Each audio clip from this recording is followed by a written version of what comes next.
a ideia é de que um método é uma ferramenta. Então você tem que ter uma caixa de ferramentas. Porque se você encontra um prego, você não vai usar uma chave de fenda. Você vai usar um martelo. Se você encontra uma rosca Phillips, você vai usar uma chave Phillips. Né? Então o ideal é a pessoa ter uma caixa de ferramentas, um conjunto de métodos, e ela vai aplicar o método mais adequado ao objetivo da tarefa que ela está buscando naquele momento. Né? Então, por exemplo, a evangelizadora quer trabalhar um versículo específico do Evangelho, quer tirar uma mensagem, não faz sentido ela ficar com os alunos ali, olhando a estrutura geral do livro, não tem sentido. Né? Ela é um completo despropósito. Né? Então, foi bom você ter lembrado isso, que a metodologia ela tem que servir a gente. E não nós sermos escravos da metodologia, que isso costuma acontecer demais. A pessoa se encanta com uma metodologia e aí, ao invés dela possuir a metodologia, é a metodologia que a possui. Então aqui a gente não faz isso. Nós temos uma caixa de ferramentas e vai sacando as ferramentas, a chave fenda, um alicate, um martelo, um serrote, de acordo com a necessidade que a gente vai, do trabalho a ser desenvolvido. Como o nosso estudo aqui é um estudo sobre o livro de Gênesis, esse é o propósito, nós estamos estudando o livro inteiro. E o livro tem 50 capítulos, a metodologia adequada de início, que nós não vamos ficar só nela, é só uma introdução, daqui a pouco a gente vai entrar nos capítulos, né? A metodologia adequada de início é uma metodologia que explora a estrutura geral da obra, para que a gente não se perca em detalhes e para que a gente tenha uma visão de conjunto, e nós vamos ver aqui o quanto que isso é belo, né? O quão rico é compreender a estrutura geral da obra, porque começa a fazer sentido, né? Você vai tendo uma visão da arquitetura. Agora tem uma outra coisa que eu não poderia deixar de dizer, que a nossa abordagem aqui, como é um estudo, ela é uma abordagem sempre intelectual.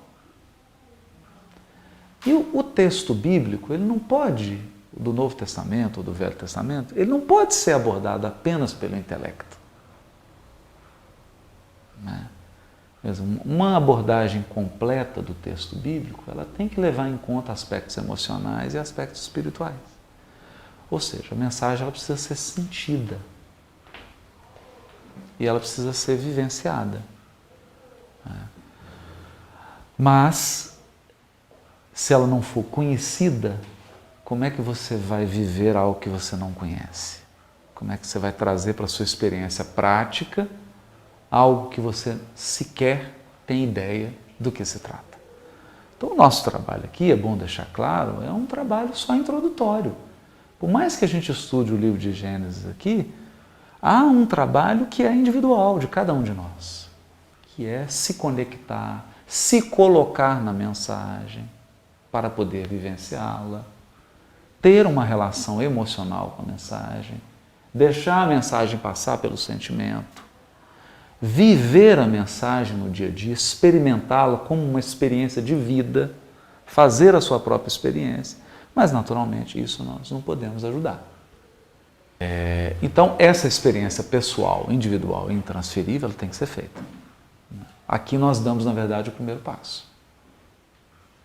Estudamos a obra, temos uma primeira aproximação dela e depois há uma tarefa aí que é própria, que é bastante peculiar, né? Cada um vai fazer a sua jornada do texto. Bom, então vamos lá. Esqueci de falar uma coisa também. E quando você vê um grande prédio, quando você entra numa igreja bonita, um prédio bonito, um jardim, uma arquitetura, existe um encantamento, uma relação artística que você tem com aquele objeto que independe de análise. E a análise, às vezes, ela nunca pode matar essa sensação do todo. Né? Então, por mais que eu seja um especialista em arquitetura e faça um estudo de 20 anos sobre igrejas do período barroco, nada é igual a entrar na igreja do Pilar em Ouro Preto. a experiência de ver a igreja iluminada, isso não tem experiência intelectual, não tem análise, não tem raciocínio que vá substituir isso. Então, a gente sempre adverte aqui, é bom deixar isso muito claro, principalmente para quem está acompanhando pela internet, que não é nosso propósito tirar o encantamento do texto. É uma experiência estética, não passa pela razão, não passa pelo raciocínio estrito. E é bom que não se perca isso. Acho muito importante não se perder isso. Porque senão nós vamos ficar fazendo uma experiência intelectualoide do texto bíblico. Não é o nosso propósito. Não é? Fazer uma hipertrofia do raciocínio. E perder aspectos espirituais, emocionais, estéticos, artísticos, que também compõem a experiência.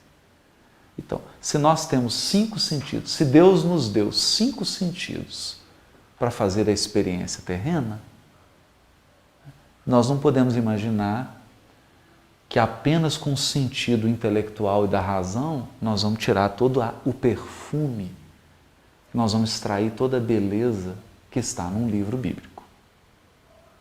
Seria uma pretensão, uma grande pretensão. Né? Então, deixando claro a questão das ferramentas para a gente não ter nenhum excesso. Gosto muito de um pai da igreja quando ele diz assim, os excessos são coisas dos demônios. Se eu ficou exagerado em qualquer coisa, perdeu o sentido. Aqui nós temos que ter o equilíbrio.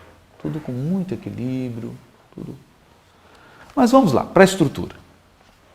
Bom, como a gente comentou, a gente está tirando do capítulo 5 do livro Celeiro de Redenção, editado pelo C. É um artigo em que a gente escreveu sobre estrutura e demos exemplo do livro de Gênesis. Então, o esquema já foi, inclusive, colocado à disposição e está o livro aí para quem quiser acompanhar isso que a gente falou. Aí eu gostaria de explicar algumas coisas aqui. Não é? A primeira, eu vou começar pelo fim. Porque quando a gente falou de estrutura literária, baseado nas pesquisas que fizemos, são 5 níveis. Então vamos começar pelo último, que é o mais geral, que é o nível da composição. O geral. O que tem no nível da composição? Aí nós escrevemos assim, ó. O nível composicional pode ser subdividido em 2 conjuntos. O plano unitário da obra e o conjunto de seções ou ciclos, pode chamar de seções ou pode chamar de ciclos, responsável pelo desdobramento desse plano geral. Tá simples. Um plano geral e o desdobramento desse plano. É isso. Mas vamos lá. O que é esse plano geral? Nele podem ser localizados o objetivo geral do livro. O livro foi escrito para quê? O escopo temático. Quais são os temas que vão ser abordados no livro? A estruturação geral da forma. Qual que é a forma que o livro tem? E a gente vai ver que na literatura bíblica, por ser literatura do povo hebreu, tanto o Velho quanto o Novo Testamento, tudo tem forma. Tudo tem uma forma. E essa forma, ela é portadora de significado espiritual. Nós já vimos isso, por exemplo, naquele de Lucas, né? Que está lá no Parábolas de Jesus, ter esse contexto. A gente colocou lá, começa em Jerusalém, vai até Jerusalém e volta para Jerusalém. E tudo estruturado, os níveis. Porque a forma é portadora de sentido. Então aqui nós temos a forma. Bem como a concepção, configuração e articulação, junção dos temas. Traduzindo, como é que o Jardim do Éden se conecta com a história de Noé? Como é que a história de Noé se conecta com a história de Abraão? Como é que a história de Abraão se conecta com a história de Isaac? E a história de Isaac se conecta com a história de Jacó? E na história de Jacó se conecta com José do Egito? E aí termina o livro.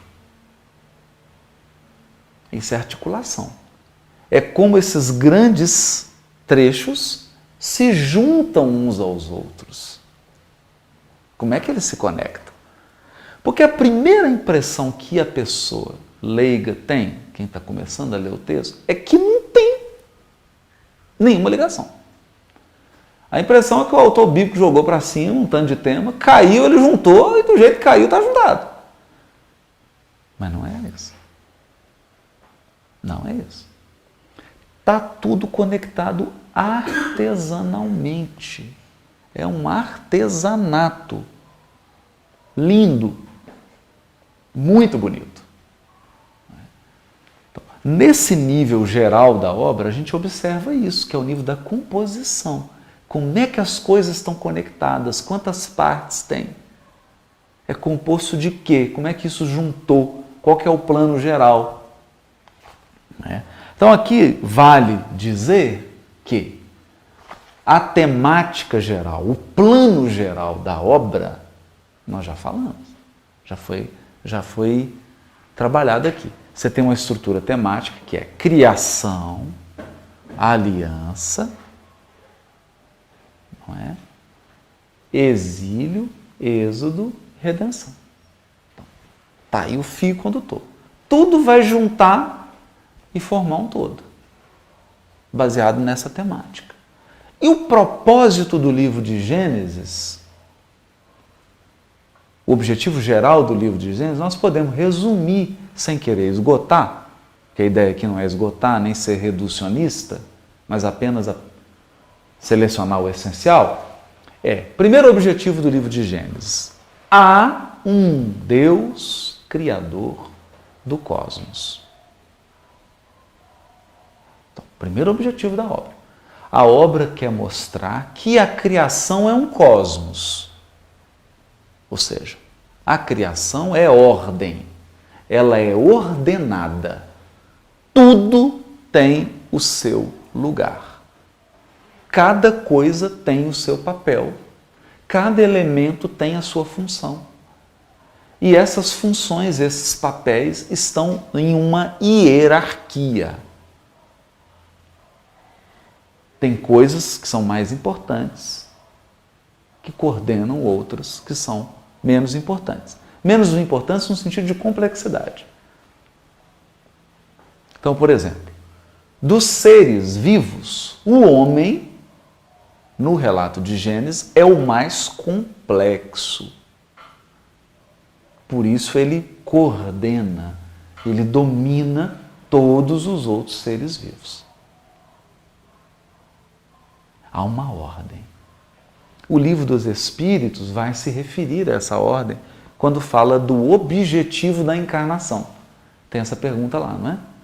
Qual o objetivo da encarnação? Colocar o homem em condições de exercer o seu papel no conjunto da obra da criação. Olha que interessante. A criação é ordenada, é um cosmos, e ela possui uma causa primária, uma inteligência suprema, um Criador. Está isso lá. Mas tem uma outra mensagem que é importantíssima. Importantíssima. Porque quando eu falo de Criador, eu estou enfatizando o seguinte, gente. Deus é infinito, nós já falamos sobre isso. O livro vai destacar isso. É impossível compreender Deus plenamente, nós seres humanos. Porque seria o relativo querer entender o absoluto. Não tem jeito. Deus é transcendente. Então, para expressar Deus, a gente usa uma linguagem que é uma linguagem humana. Então, a primeira coisa que é preciso incorporar que não é adequado fazer uma leitura literal do livro de Gênesis. Porque aqui eu tenho linguagem humana tentando compreender aquilo que é infinito. absoluto. Então nós temos que considerar as limitações da linguagem humana. É o que os espíritos, a todo momento, no livro dos espíritos, falam para Kardec. A vossa linguagem é limitada para expressar certas coisas. Para nós as palavras nada importam, o que vale é a intenção. Entendei-vos quanto às palavras. Vossas controvérsias são fruto de não vos entenderem quanto aos termos que vocês usam. A toda hora eles estão dizendo isso. Ou seja, como se eles estivessem advertindo que eles estão trazendo ideias, não palavras. Palavras são embalagens. E é muito comum, isso é muito comum, as pessoas ficarem presas ao rótulo, presas à embalagem e não conseguirem extrair a ideia que está empacotada. A ideia que está empacotada. É importante a gente ir para a ideia, para os conceitos, para os princípios e nos entendermos com relação às palavras. É interessante isso, né? Até porque, olha só, o Livro dos Espíritos foi escrito em francês. Não é? E se você tiver que traduzir ele para chinês? Olha o trabalho que vai dar isso. Não é? O trabalho que deu, por exemplo, para traduzir o Livro dos Espíritos para o árabe. Como é que faz? Não é? Então a gente não pensa nisso. Está escrito em francês. Agora, você vai para uma língua japonesa, por exemplo, é completamente diferente da mãe, que a língua francesa vem do latim, do grego, do indo-europeu. A língua japonesa tem outra raiz. É outra família de língua. Olha a dificuldade, é isso que os espíritos estão dizendo. E eles dizem que a doutrina espírita é universal. Então, se ela é universal, ela não pode estar presa à língua. Eu preciso captar a ideia. E às vezes a pessoa fica presa à linguagem. Então, por exemplo, tem gente que briga, fica 10 anos brigando porque Kardec usou a expressão fluido. E fica ali 10 anos girando. Bom, você está preocupado com a ideia ou com a palavra? Nós não podemos cair nisso. Não é? Temos que ter essa noção de que palavras são insuficientes para se falar de Deus.